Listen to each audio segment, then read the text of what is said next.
The jungle was alive with sound. Birds called from the high trees, insects buzzed, and the hot air pressed down on everything. Daniel pushed aside a thick branch and wiped the sweat from his forehead. His shirt was damp, his boots heavy with mud, but his eyes shone with excitement. He had been searching for this place for years, and now he was close. Behind him, his small team followed. There was Maria, who carried the maps and notes, and Luis, who had been with him since the start. A few local workers walked behind, carrying supplies. All of them were tired, but the hope of finding something new pushed them forward. They reached a slope covered with thick vines. Daniel pointed at the stone beneath. "Here," he said, his voice firm. "This is not natural. This is a wall." Luis dropped his pack and began to cut the vines with his machete. Slowly, the green cover fell away, and the outline of carved stone appeared. The surface was smooth in some places but worn with age in others. Strange shapes covered the wall: serpents, shields, and figures holding weapons. Maria knelt and brushed her hand over the carvings. "These are not like the normal Mayan designs," she said softly. "Look at the armor. It is not just ceremonial. It looks like real protection." Daniel nodded. His heart was beating fast. He had studied Mayan history all his life. He knew of kings and pyramids, of sacrifices and rituals. But this was different. These carvings showed soldiers standing in rows, their spears raised, their shields tied together like a wall. And at the center stood a single figure larger than the rest, a man wearing a crown shaped like fire. "This must be the king," Daniel whispered. "And those, his army." The workers found a doorway hidden under earth and roots. It was sealed by a great stone slab, covered with symbols. Daniel leaned close, reading the ancient words. They were warnings, speaking of power sealed away, of warriors sleeping under the command of their king. Maria frowned. Why would they bury an army with their ruler? That was never their way. Unless, Daniel said, his eyes shining, the army was meant to rise again. The thought made the group fall silent. The jungle seemed to grow quiet too, as if listening. They set up camp near the site and worked the whole day clearing the entrance. By evening, the doorway stood open, though the slab still blocked the path inside. Torches lit the camp, their flames flickering against the stone. Daniel stood before the sealed door, feeling the weight of centuries pressing on him. Luis brought water and sat down beside him. "You should rest," he said. "Tomorrow we can break it open." Daniel shook his head. "Do you feel it, Luis? This is not just stone and history. There is something waiting in there." Luis gave a nervous laugh. "I feel it too, and I don't like it." Maria walked over with her notes. I checked the symbols again. They warn of a great power buried here. The king wanted to be remembered not as a ruler of people, but as a ruler of warriors. Daniel closed his eyes. He could almost see it the day the king was buried, soldiers in shining armor lowering their weapons for the last time, stepping into the tomb to follow their master into death. But the carvings did not speak of death. They spoke of waiting, of return. The night deepened, and the forest sang with strange cries. Daniel stayed near the doorway, staring at the sealed stone. His heart was restless. He knew that once the slab was moved, history would change. At dawn, the workers placed ropes around the slab and pulled with all their strength. The stone groaned, dust falling from its edges. With one final heave, the slab tilted and crashed to the ground, sending up a cloud of dirt. A cold wind rushed from the dark opening, carrying the smell of earth sealed away for centuries. The team lit torches and stepped inside. The passage was narrow at first, but it opened into a wide chamber carved with scenes of war. Soldiers marched across the walls, their faces sharp and determined. Above them, stars were carved in careful detail, as if the army had been linked to the sky itself. At the far end of the chamber stood a great stone door, larger than the first. Its carvings were clearer, less worn by time. The king was shown again, standing tall, his hand raised over his soldiers. His crown burned like fire, and strange lines of light ran across his armor. Maria whispered, "This looks, almost like metal, not stone." Daniel felt his breath catch. He had studied many temples, but never had he seen such images. These were not myths. These were instructions, messages left by a people who knew something more. The team stood together, torches flickering, shadows dancing on the walls. The silence was deep, heavy with the weight of the past. Daniel placed his hand on the stone door. It was cool, almost cold, and it seemed to hum faintly beneath his touch. He whispered, not to the team, but to the figure carved before him. "Great King," he said softly. "We have come to find you." The chamber gave no answer, but the air seemed to grow thicker. Daniel pulled back his hand, his heart racing. He knew this was only the beginning. What lay behind that door was not just history. It was a secret buried for ages, waiting for someone brave enough or foolish enough to open it. And Daniel, standing there with fire in his eyes, knew he could not turn back. The second stone door stood like a wall of silence. Daniel and his team stared at it with a mixture of awe and fear. It was larger than anything they had seen, and the carvings seemed fresh, as though they had been made only yesterday. Every line was sharp, every figure alive with detail. Daniel ran his hand over the images. He felt the grooves of the crown, the curve of the soldiers' shields, the sharp edges of their spears. His fingers trembled. "This is not just art," he whispered. "This is a message." Maria stepped closer with her notes. I tried to read the symbols again.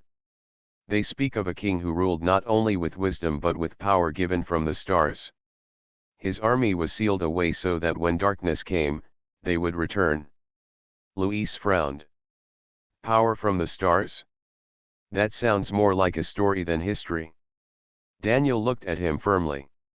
Every story has a truth behind it. The workers placed ropes around the second door. It was heavier, but after hours of effort and the sound of stone grinding against stone, the great slab shifted. A deep echo rolled through the chamber as if the very earth groaned. Then the door opened, revealing darkness inside. A cold wind rushed out, carrying with it the smell of age and dust. Their torches lit the chamber beyond, and every eye widened. Rows of stone coffins stretched into the shadows, each one carved with the face of a soldier. The lids were shaped like armored men lying at rest, their hands crossed over their chests. In the center stood the largest coffin, taller than the rest, carved with the image of the great king. His crown was sharp and proud, his armor strange and unlike anything human hands should have made in that age. Maria gasped softly. "It is a whole army." Daniel stepped forward, unable to hold back his wonder. He counted at least 50 coffins in the rows, maybe more hidden in the darkness. The silence of the place was overwhelming. He knelt before the king's coffin and brushed off the thick dust. The carving of the king's face was calm, his eyes closed as if in deep sleep. Daniel whispered, "You were not forgotten. We found you." Suddenly, a tremor shook the ground. The torches flickered, and dust rained down from the ceiling. The workers shouted in fear, some running back toward the entrance. The earth groaned again, louder this time, and the sound echoed like distant drums. Luis grabbed Daniel's arm. "We need to leave. This place is not safe." But Daniel did not move. His eyes were fixed on the king's coffin. For a moment, he thought he saw a faint light run across the carvings, like fire moving under the stone. Then it was gone. Maria pointed to one of the smaller coffins. "Look." A crack split the lid of a soldier's coffin. The sound was sharp, like stone breaking. Another tremor ran through the chamber, and more cracks spread. Then, with a loud snap, the lid shifted aside. The soldier inside was not a skeleton. He lay as if asleep, his body wrapped in armor that glowed faintly in the torchlight. His face was pale but untouched by time. The metal of his chest plate shimmered with strange designs, and in his hand rested a weapon unlike anything Daniel had ever seen. The workers cried out and fled. Luis stood frozen, his mouth open. Maria clutched her torch tightly, her eyes wide. Daniel stepped closer. His heart raced, but his curiosity was stronger than his fear. The soldier's eyes suddenly opened. They glowed with a dim fire, faint but real. The man took a breath, a deep and heavy sound, as if air had returned to lungs that had been empty for centuries. The chamber filled with a low hum. One by one, other coffins began to crack. The sound echoed like thunder. Stone lids slid aside, and more soldiers stirred. Their armor glimmered, their weapons shone with a cold light. Maria whispered, "They are waking." Daniel could not speak. His mind raced with questions. How could they still live? What force had preserved them? The great king's coffin began to glow faintly. The carvings lit up with lines of fire, running across the stone like rivers of light. The entire chamber seemed to pulse with energy. Daniel felt the air grow heavy, pressing against his chest, making it hard to breathe. Then a voice filled the chamber. It was not loud, yet it was everywhere. The sound was deep, ancient, and powerful. It spoke in words Daniel should not have known, yet somehow he understood. Who calls the king and his army from their long rest? Daniel swallowed hard. His voice shook as he answered. I am Daniel. I found your resting place. The voice grew clearer. The seal is broken. The army stirs. Tell us, child of a new age, has the darkness returned? Daniel could not answer. He did not know what darkness the voice spoke of. But he felt, in his heart, that the king was asking something very real, something that stretched beyond time. The soldiers stood now, their armor clinking softly as they moved. They did not attack. They waited. Their glowing eyes were fixed on Daniel. Maria whispered to him, "They are looking at you. As if they expect you to speak." Daniel felt the weight of 1,000 years pressing on him. The Mayan king and his hidden army had awoken, and somehow, by chance or fate, they were listening to him. He stood in the flickering torchlight, surrounded by warriors from another age, and he knew his life and perhaps the life of the world would never be the same again. The chamber glowed faintly from the strange light running across the stone walls. The soldiers stood in silence, their eyes dim but alive, waiting as if for a command. Daniel felt his throat dry, his hands shaking. The voice of the king still echoed in his mind, heavy with authority. Maria stayed close, clutching her torch as though it could protect her. Luis moved carefully toward Daniel and whispered, "We should leave. This is beyond us." But Daniel shook his head. "No. This is history alive. We cannot turn back." The great coffin of the king shone brighter, and then the stone lid shifted. Dust poured out as cracks spread across the surface. With a sound like thunder, the lid slid aside. From inside rose not a living body, but a shape made of light. The figure of the Mayan king stood tall, his crown burning like fire, his armor glowing with strange patterns.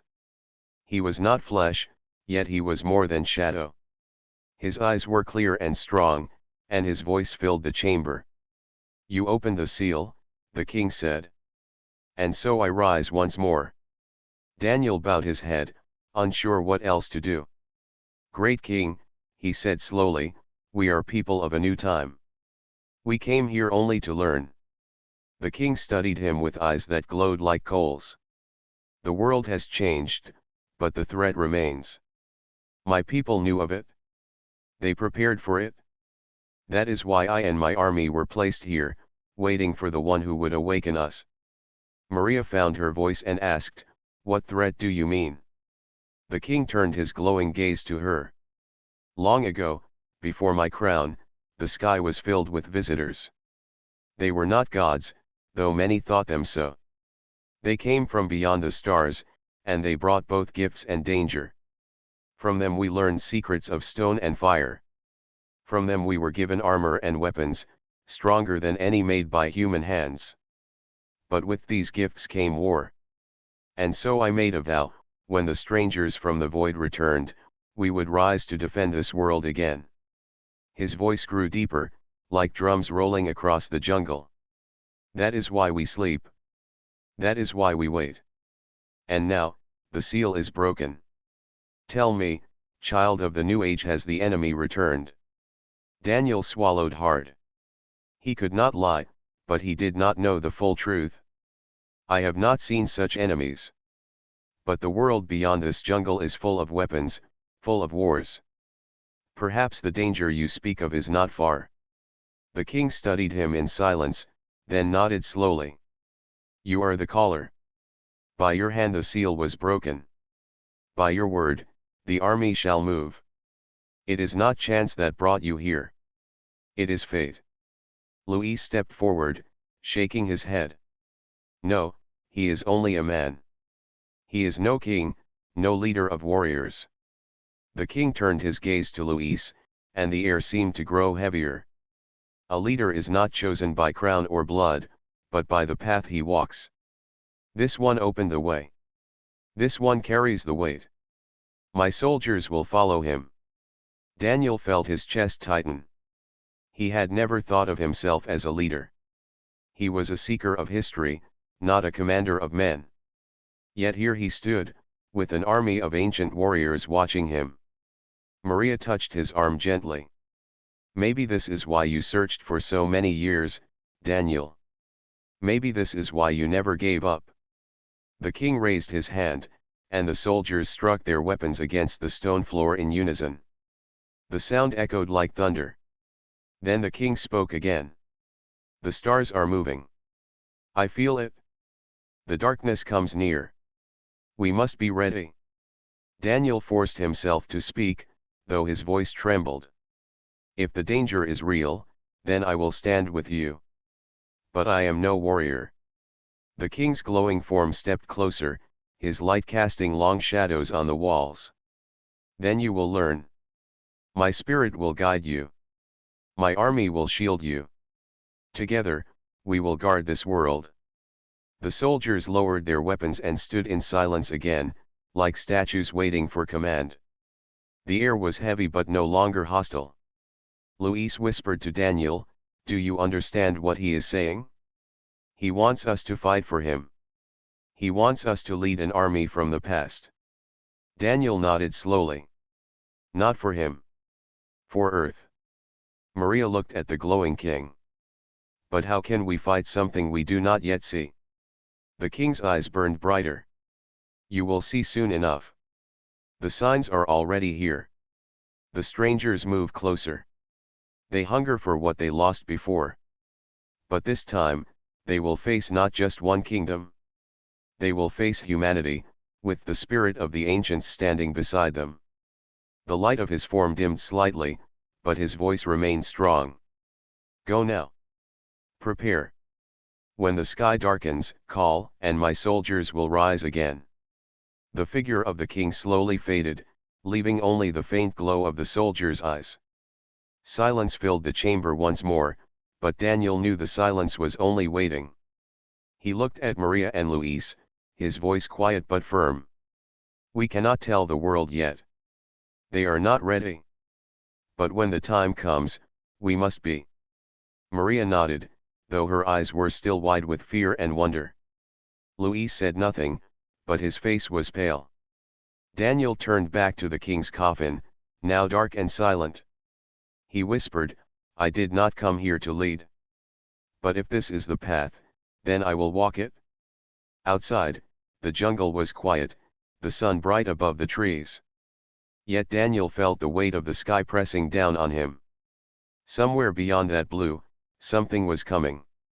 And when it did, the king and his hidden army would rise again. The jungle seemed unchanged on the surface. The birds still called, the rivers still moved, and the trees stood tall. But Daniel no longer looked at the world the same way. Since the night the Mayan king had spoken to him, every sound in the forest carried weight, every shadow felt like a warning. They had returned to camp, though sleep came to none of them. Maria sat with her notes, scribbling fast, her torch burning low. Luis sharpened his machete again and again, even though they were not fighting plants anymore. Daniel sat apart, staring at the stars through the thick leaves above. The king's words echoed in his mind. The darkness comes near. The strangers move closer. At dawn, the peace shattered. The sound of helicopters thundered across the sky. Leaves shook, and birds fled in clouds. Daniel stood quickly, shading his eyes as the machines roared overhead. They were not rescue craft. Their sides carried no markings of aid groups. Instead, they bore symbols of private security companies, ones known for working with governments and corporations hungry for treasure. Luis cursed under his breath. They came fast. Someone must have told them.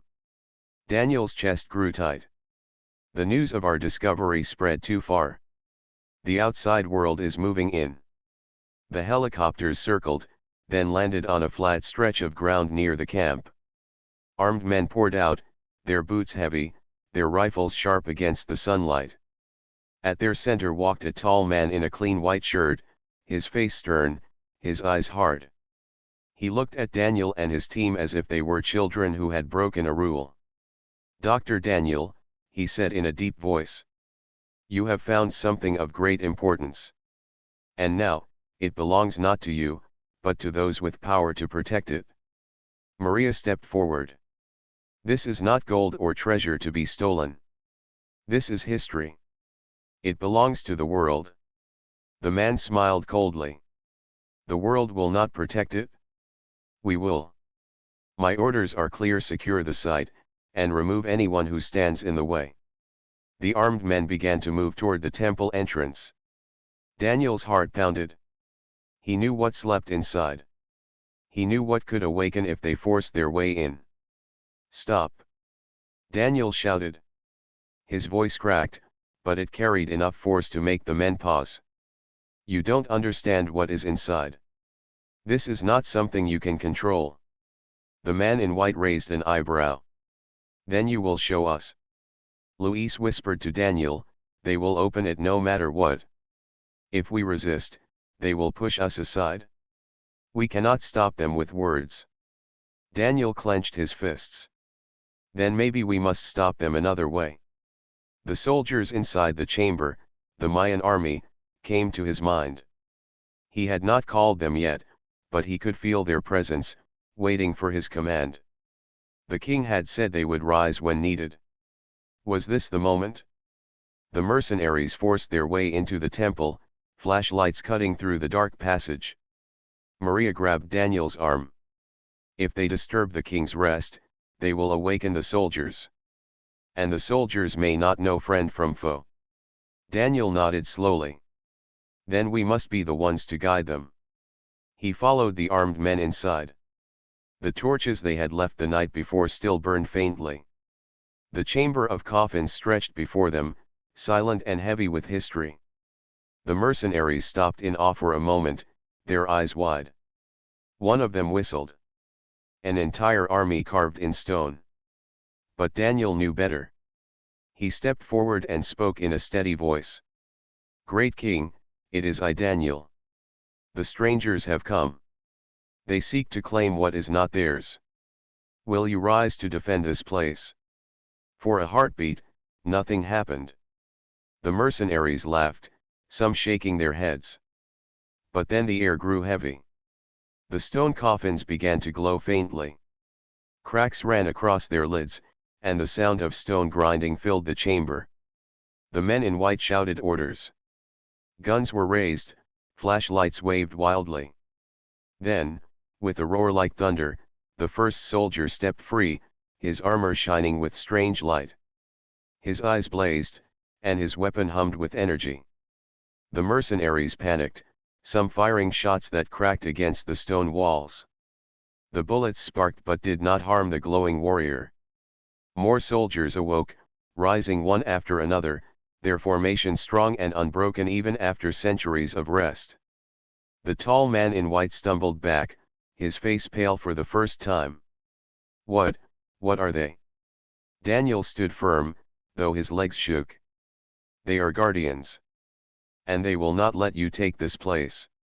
The Mayan soldiers raised their weapons. A low hum filled the chamber, growing louder as their power awakened fully. The mercenaries realized too late that they were facing something far beyond their control. Maria whispered to Daniel, "They are listening to you. You must guide them." Daniel stepped forward, his voice steady despite the storm in his chest. "Protect this temple. Do not let them take it." The king's voice rose from the center coffin, deep and powerful. "So it begins. The strangers of your age are but the first shadow. Greater darkness follows. Stand ready, caller." The mercenaries fled toward the entrance, chased by the sight of armored warriors who did not tire, who did not fear. Outside, the helicopters roared to life, lifting into the sky in panic. The jungle fell silent again, broken only by the soft hum of the soldiers standing guard. Daniel looked at them, then at his friends. "This is only the beginning," he said quietly. "The world will not stop coming. And beyond it, something else waits." Maria nodded, her face pale but her eyes bright with determination. "Then we must be ready for both." Daniel turned to the glowing soldiers, their eyes fixed on him like statues brought to life. He felt the weight of the king's words pressing into his soul. He was no longer just an archaeologist. He was the caller. And soon, the world would learn what that meant. The jungle lay in uneasy silence after the mercenaries fled. The ancient soldiers stood in the temple, their eyes glowing faintly, their weapons humming with power. Daniel felt their watchful presence behind him as he stepped into the morning light. Maria and Luis followed, their faces pale but determined. The helicopters were gone, but Daniel knew that would not be the end. The men in white would return with more force. Yet it was not only men he feared now. The king's warning echoed in his mind. The strangers from the void are near. That night, the sky changed. Maria was the first to see it. She looked up through the trees and froze. "Daniel," she whispered, pointing. "Look." Above the canopy, stars shifted. A line of lights moved together, not like birds or planes. They glided in silence, then one by one, they broke apart, descending slowly toward the horizon. Luis muttered, "That is no storm. That is no human craft." Daniel's chest tightened. He had studied history, not war. Yet here he was, standing at the edge of something greater than both. "They are here," he said. The Mayan king's voice stirred in the temple, deep and commanding. "The darkness falls. Stand ready, caller. My army shall rise with you." One by one, the ancient soldiers marched out of the temple. Their armor gleamed faintly, casting light across the trees. They formed ranks with perfect discipline, their weapons raised. For the first time, Daniel saw them under the stars, and the sight filled him with both fear and pride. By dawn, the invaders had arrived. The ground shook as strange crafts landed in clearings around the jungle. They were sleek and dark, shaped like blades of stone, with lights that pulsed like beating hearts. Hatches opened, and figures stepped out. They were tall and thin, their movements sharp, their armor shining with a dull silver glow.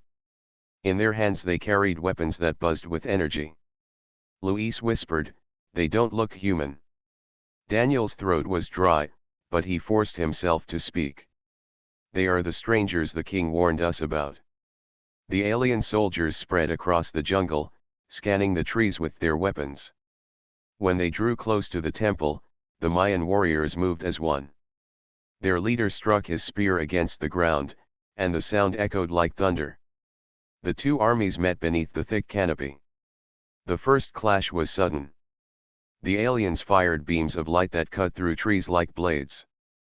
But the Mayan warriors raised their shields, and strange patterns glowed across the stone and metal. The beams struck and broke apart, sparks flying harmlessly into the night. Then the Mayan spears flew.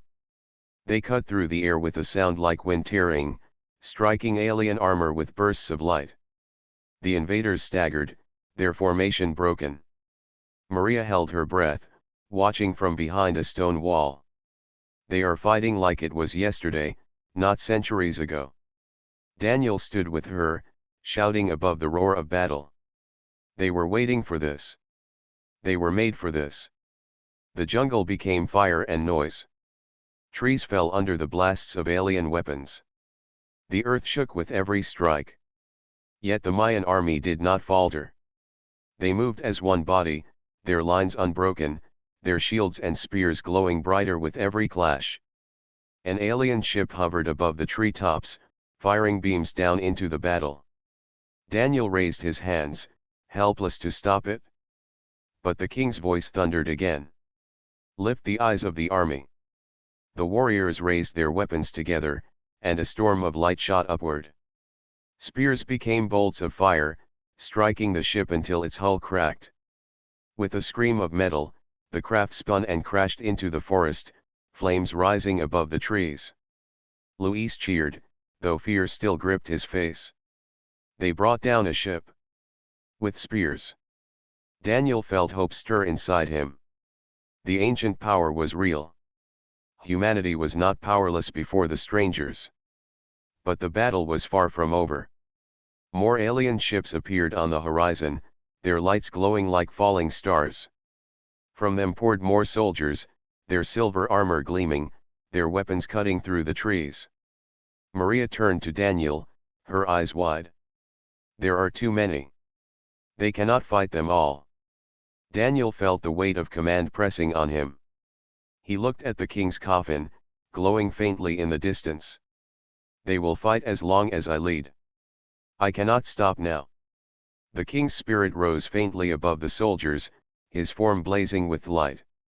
He pointed his burning crown toward the sky. This is the first battle, caller. Do not fear. The darkness will learn that earth is not theirs to take. The Mayan army roared, their voices like thunder rolling through the jungle. They charged again, striking the invaders with fire and stone, their discipline unbroken. The aliens pressed forward with numbers, but the defenders met them with unyielding force. Daniel stood with Maria and Luis, shouting orders as best he could, guiding the soldiers where the lines weakened. He felt their eyes on him, their trust placed in him as if he were one of them. The battle raged through the night. Flames lit the trees, smoke curled into the sky, and the sound of war carried for miles. The strangers had come with power, but they met something older, something waiting for centuries. And as dawn broke, the jungle still held. The Mayan king's army stood tall, their shields raised, their eyes glowing. The aliens pulled back for the moment, retreating to their ships. Daniel's chest rose and fell with exhaustion. He looked at the battlefield, at the fallen trees and scorched earth, and whispered, "We held them. For now." The king's spirit burned above the warriors, his voice like fire. "This is only the beginning. Greater storms are coming. Stand ready, caller. The fate of your world has only just begun." The smoke of battle still lingered in the jungle. Burned trees stood like black shadows, and the earth was scarred with deep marks where fire and light had struck. The Mayan soldiers stood in silence, their glowing eyes fixed on the horizon where the alien ships had retreated. Daniel's heart pounded. He leaned against a broken stone, his body heavy with exhaustion. Maria brought him water from a clay jar they had found in the temple. Luis sat nearby, his hands shaking, though his spirit still burned with pride. They pulled back, Maria whispered. "But they will come again." Daniel nodded. "Yes. They did not expect resistance. Now they will return in greater numbers." As if answering his thought, the sky rumbled. Clouds rolled apart, revealing the shadow of a massive alien vessel. It dwarfed the ships before it, a mountain of steel and light hovering above the forest. Its presence darkened the land beneath. Luis muttered, "How do we fight that?" The Mayan king's spirit appeared once more, his crown burning like the sun. His voice thundered through the air, shaking the trees. "The strangers send their war titan. This is their trial of conquest. But the jungle does not bow. My army shall rise until the last stone falls." The soldiers struck their spears to the ground, the sound echoing in unison. Daniel felt fear crawl inside him, but he also felt something deeper, a weight of trust. These warriors, bound by centuries of silence, had risen to follow him. If he gave in to fear, they would falter. If he stood firm, they would stand with him. He looked at Maria and Luis. "We fight. Not because we can win with power, but because this is our home. We fight because they must know Earth will never kneel." The alien vessel opened its bays. From its belly poured waves of silver soldiers, more than before. Their weapons lit the sky as they descended into the jungle. The Mayan army raised their shields, forming ranks as they had countless times before. Daniel lifted his hand, and the warriors moved like one living force. The ground trembled as both sides charged. The battle was unlike anything before. Beams of light cut through the jungle. Spears of fire struck with thunder. Alien soldiers fell, but more came, pressing forward in endless waves. The Mayan king's spirit fought alongside his men, his form blazing with light. His crown struck down soldiers like a storm of fire.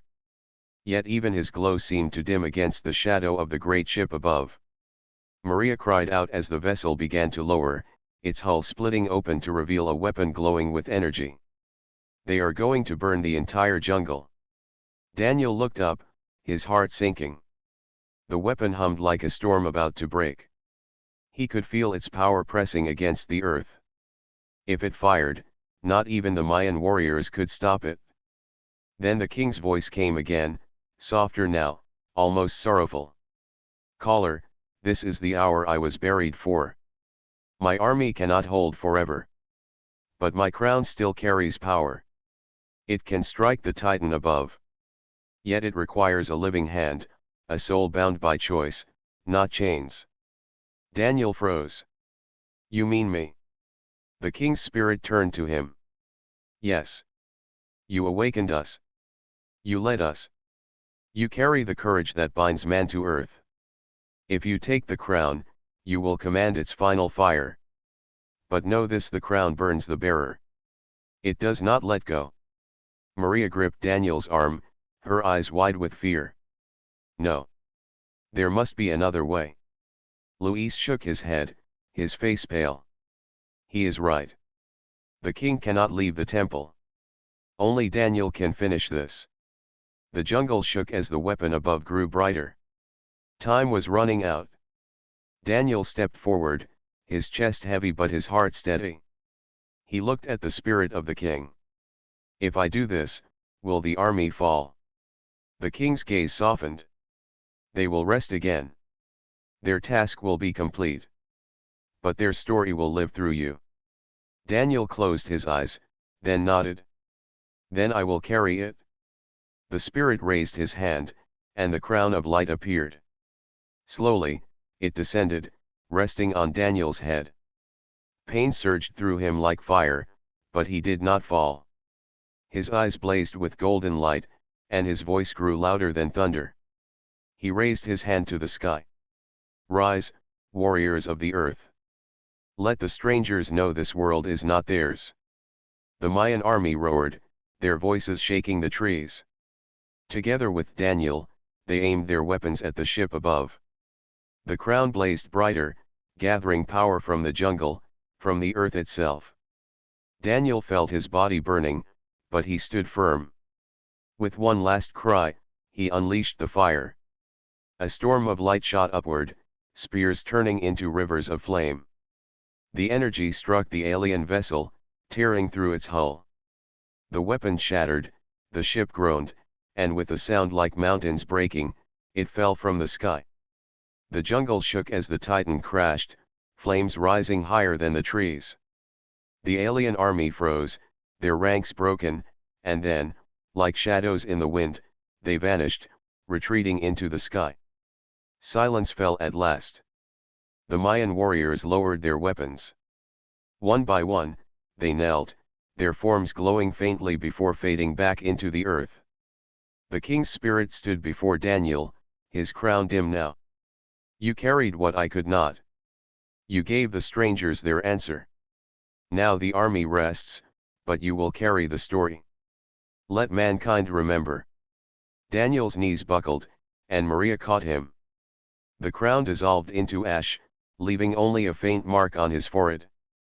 The king's spirit gave one final nod, then vanished in light. The temple grew quiet once more. Luis whispered, "It is over." Daniel looked at the scorched earth, at the sky now clear of ships. He whispered back, "No. It has only begun. They will return, but now they know humanity will fight. And when they come again, we will be ready." The jungle, scarred but alive, stood tall around them. The hidden army had returned to rest, but their legacy burned in Daniel's heart.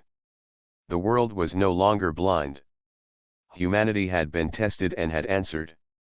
The story of the Mayan king would live again, not as legend, but as truth. The jungle was silent when Daniel, Maria, and Luis stepped deeper into the temple chamber. Their footsteps echoed against the stone floor, and the air grew colder. Strange carvings glowed faintly on the walls, and the air smelled of earth and old ashes. Maria touched one of the carvings, her fingers tracing the shape of a warrior holding a spear. "These pictures look like they are alive," she whispered. Luis nodded slowly. "They are not just decorations. They are warnings. Look at this." The warriors stand beside their king, but their eyes glow like fire. Daniel held the small stone he had taken earlier. It still pulsed in his palm, as if it carried a heartbeat. He felt it pull him toward the center of the chamber, where a massive stone coffin lay under a tall pyramid-shaped roof. The lid of the coffin was carved with the image of a man wearing a crown of feathers. His hands held a spear and a shield. Around him, hundreds of soldiers were carved into the stone, their bodies lined up in rows, their faces stern. Daniel whispered, "The Mayan king." As he spoke, the stone in his hand flared brighter. The carvings on the coffin shimmered, and a low rumble spread through the chamber. Dust fell from the ceiling, and the floor trembled under their feet. Maria gasped and grabbed Daniel's arm. "What did you do?" "I do not know," Daniel answered, his voice shaking. "But I think we woke something." The coffin split open with a heavy sound. A burst of golden light spilled out, forcing them to shield their eyes. When the light dimmed, a tall figure stood above the coffin. He wore armor made of stone and gold, and his crown glowed like fire. His eyes burned like embers in the night. Luis stumbled back. "It is him. The king himself." The figure raised his head, his voice echoing like thunder. "Who dares wake the army of the earth? Who dares break the seal of silence?" Daniel tried to speak, but his voice trembled. "We are only explorers. We meant no harm." The king's gaze fixed on the stone in Daniel's hand. His voice grew sharper. "You carry the heart of the temple. That heart calls my army. If you hold it, you are no longer just an explorer. You are the caller." The air grew heavier, and shadows moved along the walls. The carvings of soldiers began to glow, their eyes lighting up one by one. From the ground, the shapes of armored warriors rose slowly, as if they had been sleeping for centuries beneath the earth. Maria gasped, her hand covering her mouth. An army. A real army. Luis's eyes widened with fear and awe. They were buried with him, waiting for this moment. The king spread his arms wide. "This is the army of the hidden crown. They swore to rise again when the earth called them. Tell me, caller, why have you summoned us?" Daniel's heart raced. I did not mean to summon anyone. We were only searching for history. The king's eyes narrowed. Then history has answered. The strangers are near. They come from the sky with fire in their hands. They seek to rule this earth. And now my army rises to fight them once more. Daniel exchanged looks with Maria and Louise. Strangers from the sky? Aliens. Maria whispered, he must mean the ships we saw. The strange lights last night. The king stepped closer, his towering form casting shadows over them. Yes. They are not of this world. They came in my time, and they return in yours. That is why I was buried with my warriors. That is why the heart was hidden. Only when a human found the courage to take it would the army rise again. Daniel swallowed hard, staring at the glowing stone in his hand. He had not planned for this. He had not asked for it. But the crown, the army, and the king all looked to him now. Maria touched his shoulder. Daniel, maybe this is why we came here. Maybe you were meant to find it? Louise frowned, fear mixing with respect. If this is true, then the world is in danger. We cannot run. We must stand with them. The king raised his spear high. The time of silence has ended. Caller, lead us. The earth has chosen you. Daniel felt the weight of the moment press down on him. The stone in his hand pulsed faster, as if it was alive. The soldiers stood in rows, their spears and shields glowing faintly. Their eyes fixed on him, waiting. He took a deep breath and spoke with a voice louder than before. If they come to harm this world, then we will not let them. If you stand with me, then I will stand with you. The army struck their spears against the ground in unison. The sound was like thunder rolling across the chamber. The king gave a slow nod, his expression proud. Then rise, warriors. Tonight, the strangers will learn the earth is not weak. Tonight, they face the hidden army. The temple walls shook again, but this time with power, not fear. The Mayan warriors lifted their weapons, their glowing eyes burning with fire that had slept for centuries. Daniel stood at the front, the stone still glowing in his hand. For the first time, he did not feel like an outsider. He felt like part of something far older, something stronger. The hidden army was awake, and their war was about to begin.